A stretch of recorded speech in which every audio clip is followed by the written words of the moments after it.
Okay, so yeah, I'm gonna do something. I'm gonna do something silly. I've got some Christmas movie trailers, and I want to recolor grade them and make them look thrillery, horror-y. Sort of demonstrating that you can really sell a tone for something just by how it's color graded, yeah, or lit or whatever. And so obviously, I think my favorite Christmas movie, my ultimate Christmas movie, is definitely Home Alone. Kevin McAllister is just the man. So we're definitely gonna do that. Admittedly, there was not color grading the way we're really talking about it back when Home Alone came out. They shot it on film, and what they got was what they got. That was kind of what it was, and so most of how they worked was the lighting of it all. And I will talk about that, but I am going to color grade and make this look a little scarier than what it really comes out to be. Although there are definitely scary moments in this movie for sure, and some very silly moments. So the other ones, we have a Hollywood Christmas. Is that what it's called? Let me look again. A Hollywood Christmas. Okay, so this is a Hollywood Christmas. Um, it's very meta. I think it's on, what is it on? Let's see. Amazon. It's on HBO Max. Okay, but it's basically a Hallmark or Lifetime movie, Christmas movie, but it's a Christmas movie about a Christmas movie. So it's got all the safe stuff that is a made-for-TV Christmas movie, but it's aware of itself, which is its own thing. But just based on how the trailer looks, it's very much a made-for-TV movie, even though it happens to be on HBO Max. The other one is something from Tiffany's. So this movie was on Amazon, I believe. Yeah, Prime Video. Okay, so it's on Amazon. Zoe Dutch, who's in a million movies at all times, she just doesn't stop working.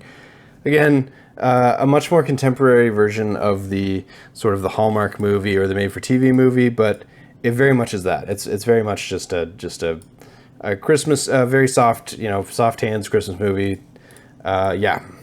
And then the third one is Home Alone, and then just for giggles, and wasn't exactly the inspiration for doing this, but is definitely correct, is Violent Night, which is a Santa Claus slasher movie that's out in theaters right now, which every time I watch the trailer, just milk coming out of the nose. It just looks so silly.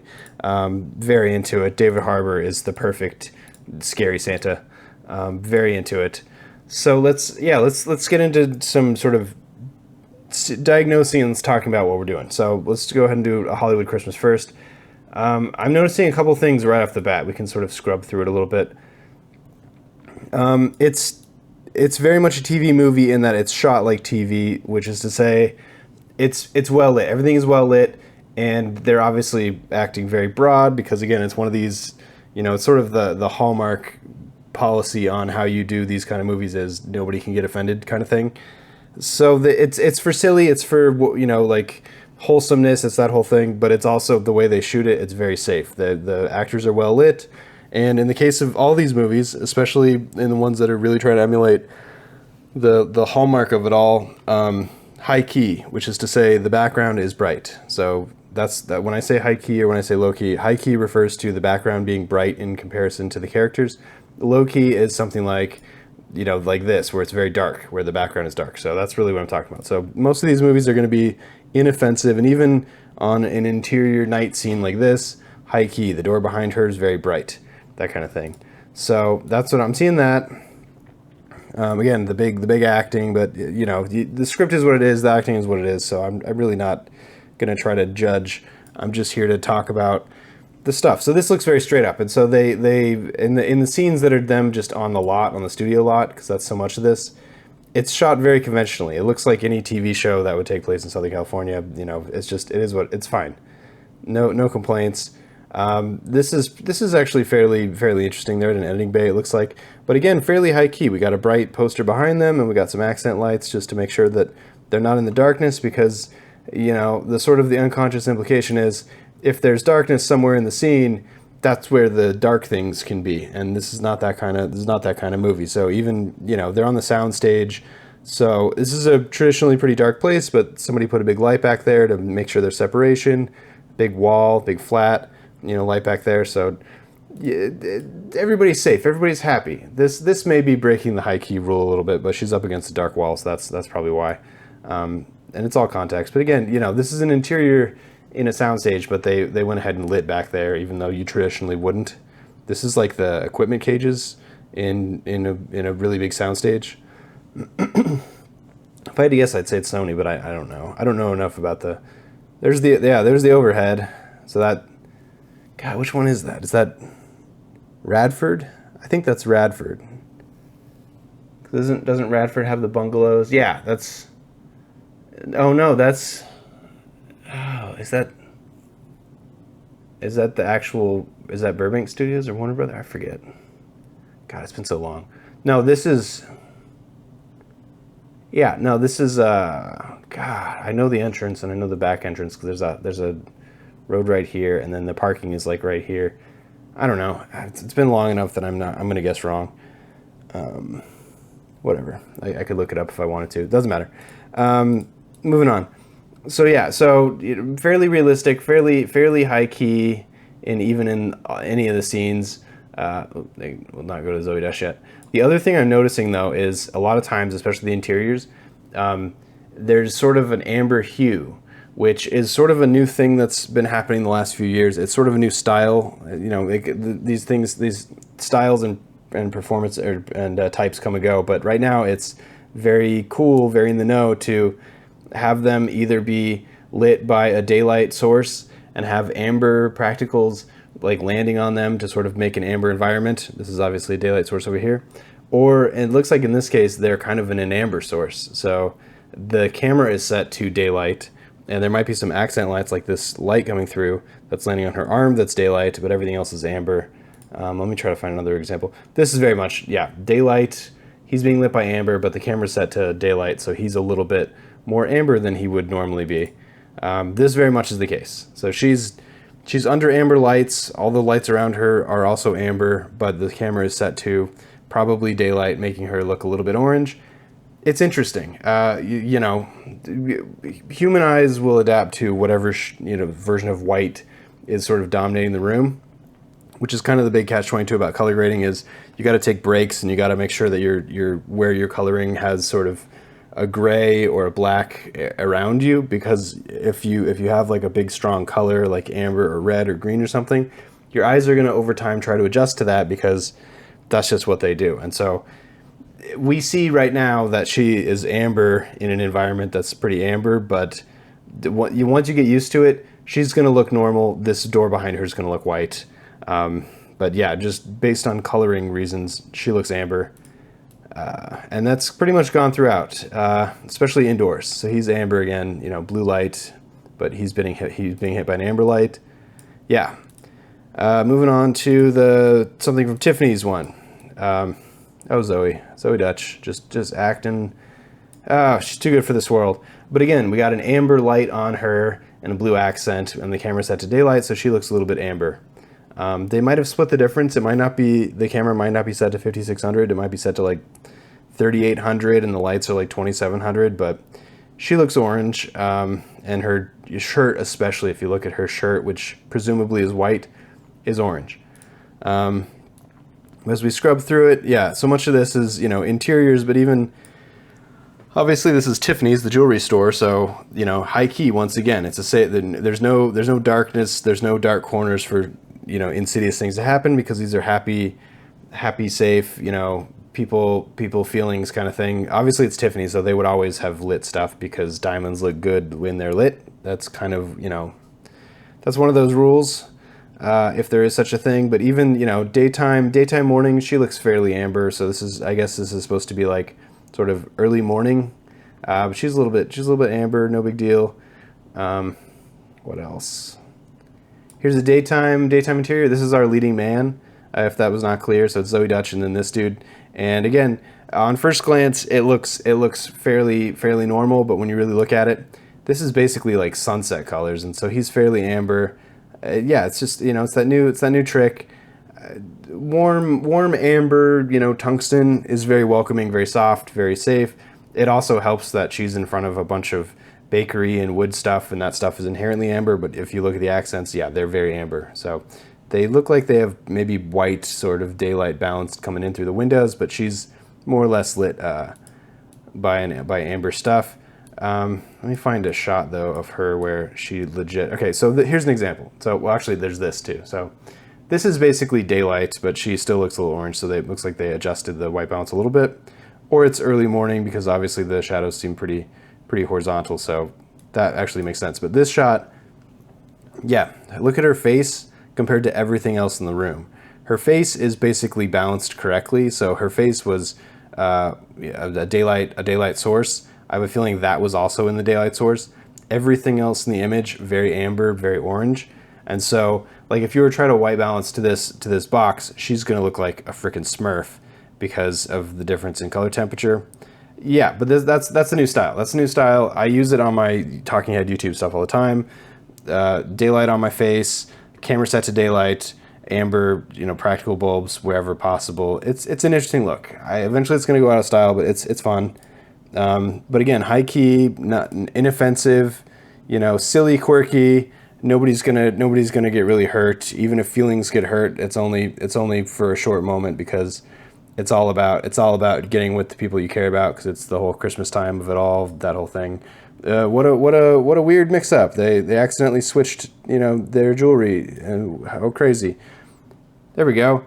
So we got the blue lights of the city, and then we got some amber bulbs. And they might actually be even more amber than the bulbs they're in front of. So, yeah. And then Home Alone, completely different era, completely different way of going about it. He's balanced. Isn't that wild? So this is not a good example of a scene because this is actually daytime interiors, but I think he's actually lit. He might be lit with blue light. But something like this. This is a daytime interior, and so we got blue light from the windows. He's lit with probably some kind of amber bulb because that's all they really had back then was tungsten. You can still gel them blue, but probably tungsten bulb and tungsten balanced film, and that's for all of them. If you look at this scene, they're freaking out. They're in the airplane, but they're balanced. This is white light on this coffee cup, but it would have all been tungsten back then, and so by the rules that these other things would have done, they would be bright orange right now. The whole interior of the cabin would be bright orange, but because of how they're doing it, they're actually balanced correctly. So it's a different way of doing it, and that's this whole movie. This whole movie is like that. The other thing is very harsh shadows. If you notice, even this, see the shadow of her head on the seat. It's a different way of working compared to this stuff where they basically just don't have shadows anywhere. One of my all-time favorite shows for looks that have sort of just a balanced look that's not calling attention to itself is the show New Girl. They do the harsh shadows because they go through the trouble of lighting the actors' faces. So they always, whatever's behind them has this harsh shadow. It's not a very common style these days. I feel like it's coming back. The difference between this movie is it's very balanced. So again, tungsten bulbs on a tungsten balance for the camera, and you get this. I am noticing a lot of red in the image too, whereas the rest of these sort of skew orange, saturated orange, a little bit magenta maybe. Definitely orange though. Macaulay Culkin and his people, there's a lot of red. There's a little bit of orange, but there's definitely a lot of he's not very saturated, but there's a lot of red. Like his scarf, where's that shot with his scarf? It's so wild. Look how much red is in this image. Yeah. So, totally different. And again, this was all shot, so what you get is what you're going to get, and that's what it is. But I got no problem with this. I think this still holds up today. I think it's great. I am going to take a stab at color grading it just because I'm here, but I'm into it. And then we have, Violent Night, which just kills me. And it's sort of splitting the difference. This shot is very much a commercial shot these days. It's doing the orange. There's a little bit of a blue light on his, balanced blue light with a balanced camera, giving him the white right here, but everything else is orange. But we have a background and it's not high key. He's in a bar, and so there's sort of fairy lights in the background. Also, it's anamorphic, which is hilarious. So is one of the other ones, actually. I think this one's anamorphic. Yeah, no, that one's spherical. You can tell by the bouquet. This one's anamorphic. Yeah, isn't that weird? Why would you? A Christmas movie is anamorphic apparently. But yeah, low key, So it's dark, you know, insidiousness hides in the shadows, but this is Kris Kringle, this is our beloved man. So they're sort of playing with tropes. Again, we have an even more orange than the other ones of sort of the Christmas night thing. Everybody is lit by tungsten and everybody's orange. Obviously, the more you look at it, the more your eyes are going to adjust to this, but just looking at it, you know, the way it is, this is all, everybody's super orange, everything's super gold. And the difference is all the bad guys, all the outside stuff is very blue. So we have the orange of the tungsten bulbs and we have blue of everything else. And the bad guys very much are about the blue. Yeah. And so like this, for instance, this is a very commercial shot. Normally, and again, they're playing with tone. I mean, the whole movie is playing with sort of swerving from what your expectations are. But traditionally, this would be a very beautiful, welcoming shot because it's fairly high key. It's an indoor shot. Everybody's on the couch. We've got a Christmas tree in the middle. But then there's insidiousness happening. There's dudes in black. There's these really blue windows outside being moonlight. Yeah, so they're playing with your expectations. Again, very blue. John Leguizamo being a bad guy. And again, this is where it's sort of the visual tone is where it changes. We go from everybody, you know, happy, golden, beautiful to you could still buy this as sort of just a nuanced, more realistic version of Santa, but you realize it's not that. It's because he's going to get attacked and he's going to beat the tar out of this, you know, whatever he is. What is that outfit? That's the Nutcracker outfit. And so we got a lot of blue. So we still have the sort of welcoming, inviting ambers that we're used to, very much so. But we also have the blue of sort of the inherent darkness of what he's doing, which is really super fun. There's actually some really great shots in here. This is great because it's got sort of a blue wash going sort of up towards him this way, which is the darkness. And this is presumably like the fireplace glowing on him. And so this is a really beautiful sort of very cinematic shot, but it's playing with the sort of the color language of how they're working. And then this straight up is just when he went full evil. This is just film school stuff. I'm so glad the whole movie isn't this, because film school would have done this and they would have been like, well, we did it, we nailed it, let's make every shot this. You save up for this. You save up for these really moody, high contrast shots where you can only see part of the face. Again, if you look at Kevin McAllister or any of the people in this, it's flat. There's no contrast. It's more common nowadays to have a little bit of contrast. You see the dark side of her face has contrast. This actually is quite flat. But that's outside. Actually, this whole movie, they're pretty flat contrasted too. This is pretty contrasty. There's a dark side of his face, but in the Violent Night, very high contrast, dark, you know, low key, and just a different way of working. Also, you know, out in the blue snow, just you're not seeing. Yeah, so you get the vibe I'm going for. You know, it's insidious, it's dark, it's a whole thing. So let's go ahead and try to grade some of these. Let's start with something very conventional for today. So we'll start with this shot.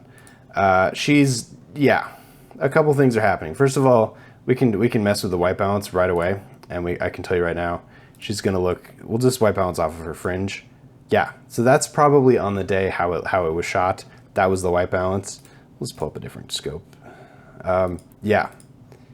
So I'd say that's an improvement, but I'm not mad at that. It's a little green for my taste. I might take some of the green out and push a little bit of magenta, something like that. I'm pretty into that. Yeah, but this is what they wanted, because this is Christmas. This is happiness. This is all the great things. But let's go ahead and let's make this a little bit moody. I think I'm gonna do a contrast adjustment because we already have a little bit of contrast on her. She's not very flat in this shot. Some of these other shots, obviously, they're very flatly lit. I think it's just based on convenience. Actually, these are pretty contrasty.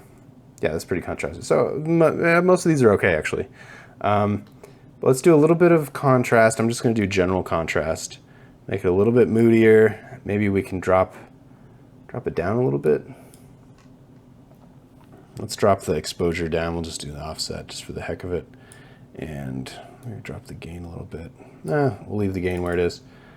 Something like that. And then I'm thinking maybe lose some saturation. I'm going to do it version of color boost, because color boost grabs stuff that is already saturated and brings it down, whereas saturation sort of just does it all. That's saturation. Something like that, maybe. Yeah, I don't know. We could bring up. Well, we'll bring up a little bit of the. We'll lift it up just a little bit. Where's the? Oh man, there it is. Okay. So we'll lift the edges up, lose the contrast just a little bit, and then we'll darken it by bringing it down. So something like that. It does still seem like it has a lot of color. I might kill the red. I would never do this all in one note. I'm just doing it just to be silly. So this is the white balance, and then this is everything else. Hue versus sat. We'll do red. We'll lose some red. And we definitely want to lose that green. And if we really wanted to go crazy, we could go ahead and do a teal orange look too, just to really make it ridiculous. And so let's just do in log, we'll just push a little bit of teal in the shadows, some orange in the highlights, and some orange in the midtones. Did that do much? Do a little bit. And if you want to flatten off, if you ever want to make sure that the dark stuff that's teal doesn't, like the darkest stuff doesn't have a sort of a teal sheen on it or a teal sort of, I don't know, milky thing on it, you go into your Luma versus sat and you drag down the bottom, and then you just find a spot that works for that, and so that fixes that. Because if you see, you can, if you look at this, so you just make sure that things that are darkest are not saturated, which is real, which is how photography works too. The things that are darkest lose saturation, the things that are brightest lose saturation. So for the same reason, we could also just do one of those too, although that doesn't really affect anything, I don't think. Not in a meaningful way. So, did what I did meaningfully improve the quality of the product? I mean, I think the blue is what really sells it, honestly. So that's what we started with, this beautiful, this is any Christmas commercial that we're seeing on basic TV right now, and that's a thriller. So I'm into it. I like that. Let's see what else. Let's jump on to Zoe Dutch, because I want to talk about this one. So again, we can white balance to the cracker box and realize that Zoe Dutch is in a completely different kind of light. And so the camera is probably set to 5600. That's why her face looks so great, because if you balance it to the cracker box, that's the world we live in. So obviously that's not correct. But if we balance, actually, let's keep that. And then we'll just do this. So we'll do a different balance, and we'll do it to her shirt, because I think this one of these is actual gray. Maybe not. Yeah, I'd say so. So that's actually how they shot it. That's probably pretty close how they shot it. That looks like maybe her face is a little bit blue. We can look at the vector scope and see. Yeah, it's actually pushed in magenta. Interesting. So that's the optical illusion you live with when you have different colors competing with each other. So I'd say that's fairly close to what it was shot as, and then this is, if you balanced to the wrong things, boy, that's green. But let's go ahead and reset those grades. So to get this one, I think we just want to really push the contrast, even though there is contrast. The dark side of her face does have contrast. I think we need to go blue, and we need to go contrast. So the first one, let's just go ahead and change the white balance. Let's go blue. Let's really make this a depressing place. Maybe add a little bit of green to sort of take away some magenta, and then let's just mess with we'll mess with contrast using a curve this time. So here's your S curve. There you go, and see, yeah, there we go. So much of her exists in the lower part of the image that when this S curve goes down, things really get dark and creepy. We can sort of save it a little bit by bringing some of it up, and I like to put a nice shoulder on the exposure, but obviously that's too intense. So what we can do is we can bring this up just a little bit, bring this down just a little bit. It's one of those things, like some people really like to have their darkest parts actually go all the way to black. If I'm not doing something, if I'm just doing something generally, yeah, sure, or maybe I bring this up just a little bit. Really stylized stuff, especially if they're trying to emulate film or if they are film, might make it a little bit more milky by bringing the knee up. But yeah, I don't know. It's to taste. I don't. There's no wrong answer, but I'd say that's a pretty intense level of contrast that I can appreciate. And we can really mess with it. We can really make her live in the shadows right there, and then we need to take some. I think we need to take some magenta out, so we'll add some green.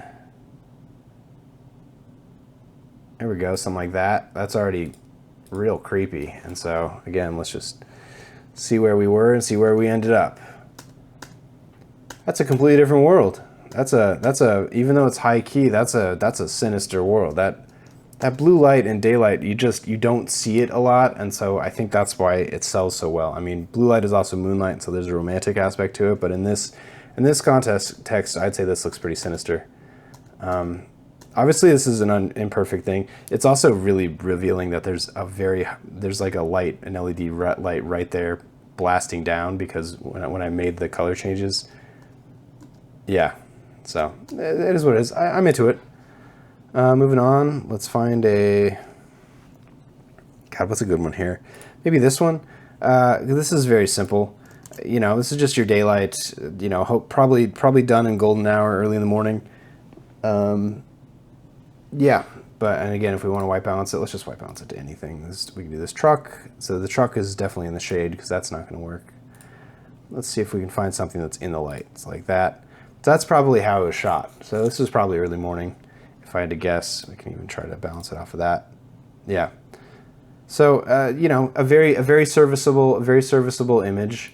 And if you just want to make it sinister, you know, contrast and an opportunity to, oh, I don't like how that's adding saturation to his face, but you know, boost the contrast, and then, you know, if there's a way to make things sinister, then make some sinister stuff. I'm also going to lift the shadows because I don't like that his shirt is falling apart. Maybe we'll do it in the gamma. Nah, we'll do it in the lift. Yeah, I'm not into that. Let's do a different way.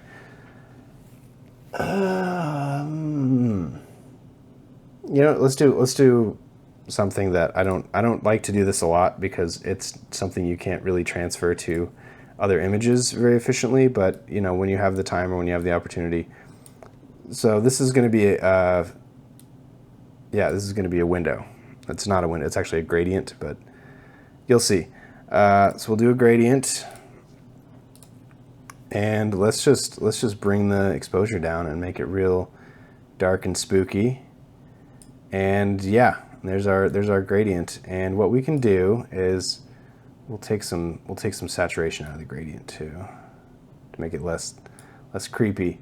So let's hide the gradient, and yeah, all of a sudden, just by adding contrast, just by darkening the dark side of his face, it's a little bit more intense. It's a little bit more, you know, of what it is.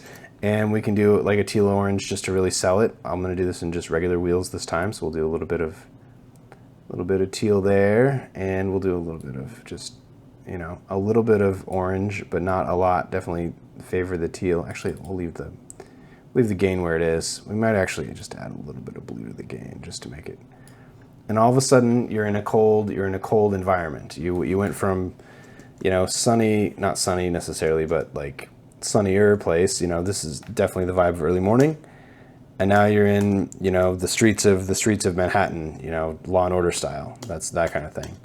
So you're not going to be able to fight the fact that it's beautifully and bright outside, but you know, if you really wanted to, you could. Yeah, let's just go extra blue in the gain just to really sell it, and then we'll just try to save some of his skin tone by pushing some back in the orange, in the gamma, something like that. So spooky dooky. And let's look at Kevin McAllister, because his is the most interesting, I think. He's flat lit. So the rest of these, there was already contrast to be had. So the dark side of this guy's face is actually legit dark, comparative, which is why the contrast adjustment. I mean, obviously I did a gradient on him. What's the other one that I worked on? Girlfriend, right? Yeah, here we go, Girlfriend. again, she has a gradient, and when you push the contrast, you can really tell that there's a gradient on her face. It goes from bright to dark. Yeah. So let's look at Kevin McAllister, and this whole movie is basically shot this way. He's flat. He's lit flat, and the way you can tell is, well, first of all, let's do a white balance just to show you. Let's just white balance on the wall. So a slight difference. It's a little green. It's asking for more green, it looks like, but that's about it. This is a very red heavy image. I think it's the film stock. But short of that, that's pretty much what the white balance is. But if you look at there's a little bit of a gradient on his face. Obviously the light is closer over here. You can see the catch lights are on the left side of where we're looking.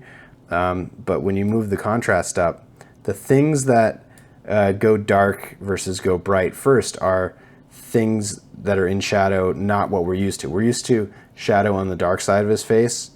So in this case, it would be right here. There's a little bit, but look how dark everything around his mouth and his chin went first, because this is flat light. This is how New Girl lights it usually. Straight on. The key is we're looking into the key lit side of the face. We're looking into the side of the face with the hot spot, whereas usually you do a reverse key where we're looking into the dark side of her face. Actually, that's not technically a reverse key either. What's a good reverse key? That's a good reverse key. So the light's to our left, but we're looking into her right. That's what a reverse key is. That's how a lot of things are shot. But in this case, it's flat. So let's just make him scary, because this is flat and silly, but it's not scary by any means. So let's I think the first thing I want to do is I want to get rid of all this red, because I'm not a fan of it. I have a feeling I might lose some skin tone out of the process, but let's see what we can do. Let's grab the red, and we're just gonna desaturate the red, and then we're gonna, actually, you know what? We need to do the whole red, don't we? How about that? And so that we lost his face, and so let's grab his face and try to bring his face back. Yep, that's not his face.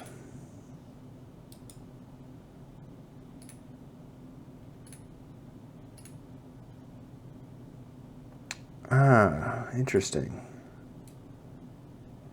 So his skin tone is in the red, and so when I grab red, it also grabs the scarf. There's ways to do it. I don't know if I want to mess with that. What we can do is try to do a hue versus hue, since we know that red is red, and we can try to make it a different color. I feel like that's what Canon looks like these days, sort of a pink hue. I'm not happy with any of that. Let's get rid of that. Let's do something else. Let's do some teal and orange. Let's do a teal and orange push. So we'll go into log, and we'll push teal into the shadows and orange into the mid-tones, and I'm overcooking it because why not? Let's really make the teal. And then what we can do is we can also do exposure. I probably would have done the exposure first, but that's fine. Yeah, let's pull up one of these and really see if we can really make this dark and moody without making him look terrifying.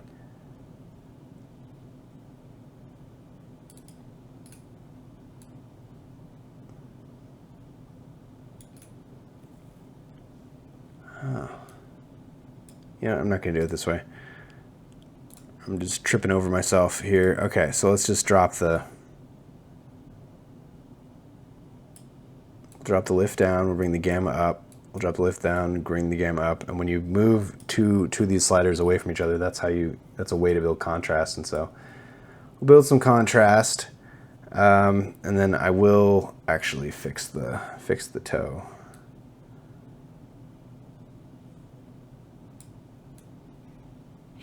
So I'm kind of doubling the whole contrast vibe by fixing the toe, but that's fine. I don't care. Nothing, no wrong answers.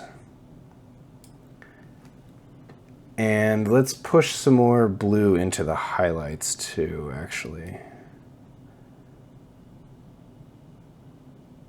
And then we can fix that by taking some blue out of the mid-tones. There you go. Something like that. It's a little bit more subtle than what I was doing, but when you actually compare it to what we did, it's different. It's definitely more contrasty, so it's kind of spooky. Moving on. Marv. So I think this is a good comparison. We got Marv versus Santa. Let me do select eclipse. There we go. Okay.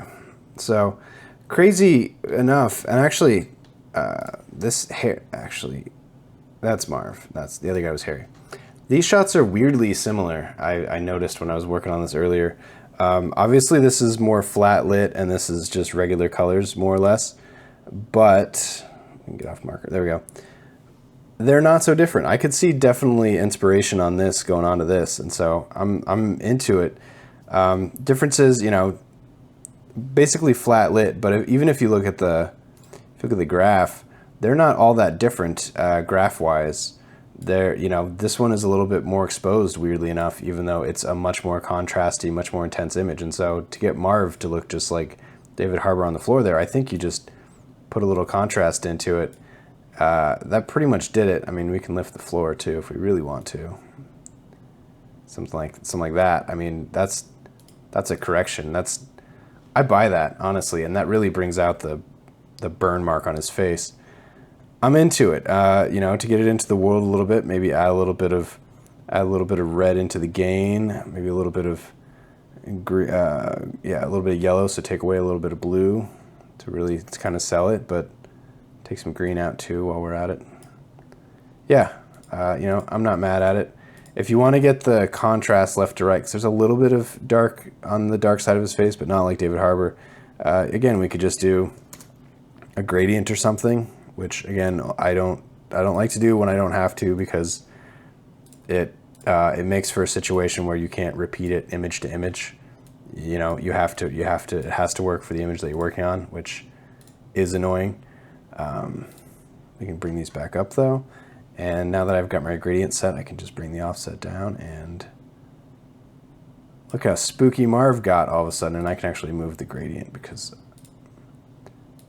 there we go, something like that.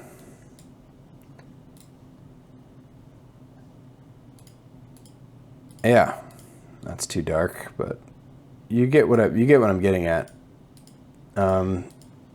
I'm very much of the opinion that a colorist can do stuff like, I call this relighting. Colorists can do relighting when necessary, but you're best served, especially as a colorist, following the intention of the director, following the intention of the creative heads, following the intention of the director of photography. So if the director of photography lit it flat, you know, unless somebody else that outranks the director of photography is telling you to relight it to make this real contrasty face, you know, you're trying to make the best thing, and it's a collaboration. And so I feel some kind of way when a colorist just willy-nilly without permission just relights an entire project because they had time, which is its own oxymoron. You know, the production wanted it some kind of way, so they light it the way they light it. And honestly, the more experienced, the more talented the director of photography, the lighting crew, the production is less work typically for the colorist to begin with. And so happy when they go above and beyond the scope of their duty, because it's less work for colorists. Yeah, so interesting stuff. Let me see if there's anything else I want to talk about. This whole, you know, this is just monochrome. It's just basically, or not monochrome, but it's just one color. It's blue. If you look at the vector scope, the entire thing exists in the blue quadrant. It's a look. It's cool. I really appreciate the fact that they basically saved this look up for just specific critical moments, because if this entire movie was in this sort of like high contrast blue backlit thing, it's just, you know, it's hard to see. It's gonna lose meaning, and to not have like a visual emotional contrast to the firelit indoor scenes would be a waste of opportunity. And so I have a lot of respect for this horror movie, in that it's really playing with a bunch of different techniques, especially when it comes to colors, especially when it comes to, you know, addressing norms and addressing expectations, not just in the narrative, but also in the case of, you know, the wholesome Santa moment. They didn't. That was, you know, they. I think it was a really interesting avenue that they went ahead and said, we're gonna take what you know and we're gonna go a different way with it, and subvert expectations. That was the word I was thinking of. They're subverting expectations, which is super fun, while also leaning into expectations. You see a vault looks like a vault. So yeah, you know, there's a time and a place to, you know, mess with colors and mess with lighting, to change the tone or to change the vibe of what you're doing. This was a fun experiment. I think this is a good example of what color grading or what lighting choices and color choices and wardrobe choices can do for your film. You can shoot it safe and you can color it in post, or more likely you can get the style and color palette and everything you want the way you want it on the day, and then just have the colorist do some final tweaks to just make sure everything matches. No wrong answers. So that's what I got. What do you guys think? I'll catch you next time.